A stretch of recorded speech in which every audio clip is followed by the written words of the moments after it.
เอาล่ะสบายดีมื้อนี้มาพบกับไซจาก insetchannel.tv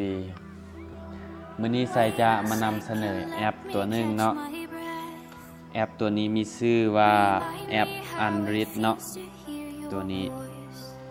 ชื่อแอป Unread ซึ่งหาดาวน์โหลดได้จาก Play Store เนาะเข้ามาแล้วก็พิมพ์คำว่า Unread กดค้นหาแล้วก็ให้เลือกแอปตัวนี้เลยเนาะแอปตัวนี้มันดีเนาะสำหรับคนที่บ่อยากอ่านข้อความของคนอื่นที่เขาส่งมาให้บ่ว่าจะเป็นทาง WhatsApp Line หรือว่า Messenger ของ Facebook เนาะแล้วก็ยังมีแอปอื่นๆเนาะขนาดดาวน์โหลดของแอปนี้ก็น้อยเนาะ 3.79 เมกะไบต์เท่านั้นแต่ว่าคุณสมบัตินี่เหนือเนาะเหนือขนาด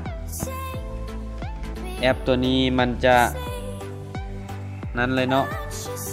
มันจะแบบว่าเป็นคนแอบอ่านข้อความก็ว่าแม่นเนาะแบบว่าเขาส่งข้อความมาทาง WhatsApp ของเราแล้วเราบ่อยากอ่านว่าแม่นเขาส่งมาเฮ็ดหยังแต่เราพัดอยากเห็นเนาะบ่แม่นว่าแม่นบ่อยากอ่านเนาะเราอยากอ่านแต่บ่อยากให้เขารู้ว่าแม่นเขาอ่านแล้วเราก็สามารถเข้ามาอ่านผ่านแอปนี้ได้เนาะซึ่ง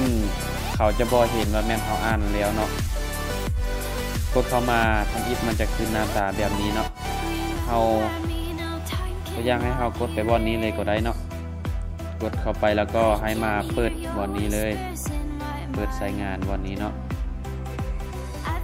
กดลงแล้วก็กลับออกมามันจะขึ้นแบบนี้เลยเนาะขึ้นมาทำอิฐมันจะเป็นภาษาอังกฤษเนาะให้เราเลือกมี2ภาษามีภาษาไทยแล้วก็อังกฤษถ้าจะเลือกภาษาไทยก็ให้กดรูปตัวนี้เลยเนาะรูปทุนไทยนี่มันจะขึ้นมาเป็นแบบนี้เป็นภาษาไทยเนาะ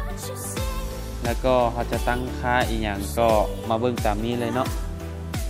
ให้เพื่อนๆลองดาวน์โหลดแล้วก็มาตั้งค่าเบิ่งเนาะแล้วก็เรามาเลือกแอปเนาะตัวนี้เลือกแอปนี้เนาะให้กดเข้าวันนี้เลยกดเข้าไปมันจะใช่จะมีแต่3แอปเนาะเป็นแอปที่เขาสามารถส่งข้อความมาใช่จะมีแต่ใช่จะใช้แต่ Messenger เนาะ Messenger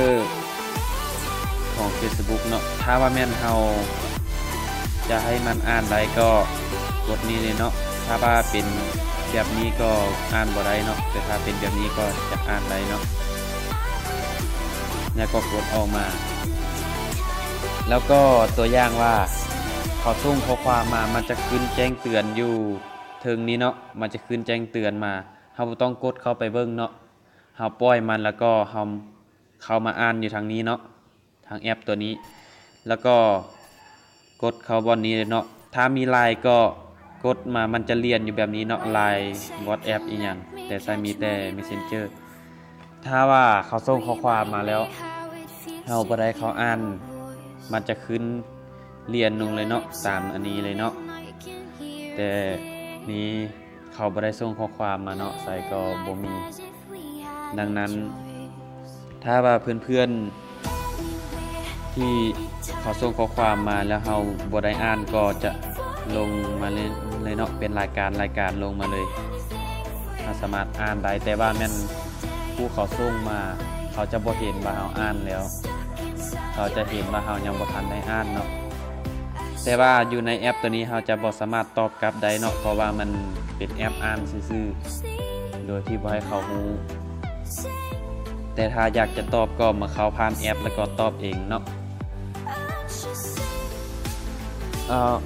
คุณสมบัติของแอปนี้ก็อาจจะยังมีหลายที่ใช้ยังบ่ทันได้เว้าหมดเนาะจังใดก็ให้เพื่อนๆลองไปดาวน์โหลดแล้วก็มาลิ้นลองเบิ่งเนาะมื้อนี้ใส่จะขอจบคลิปเพียงเท่านี้ถ้าว่าเพื่อนๆคนใดมักก็ช่วยกันกดไลค์เพื่อเป็นกำลังใจให้ใส่คลิปใหม่ๆดีๆแบบนี้ออกมาได้เบิ่งได้ชมเนาะและก็ฝากเพื่อนๆทุกคนช่วยกันกด Subscribe หรือว่ากดติดตามแล้วก็กดรูปกระดิ่งเพื่อบ่ให้พลาดคลิปดีๆใหม่ๆแล้วก็มีสาระความรู้แบบนี้เพื่อบ่ให้พลาดคลิปใหม่ๆเลยเนาะแล้วมื้อนี้ใส่จะขอจบ คลิปเพียงเท่านี้เนาะเอาไว้เจอกันในคลิปหน้าสำหรับคลิปนี้ก็สบายดีบาย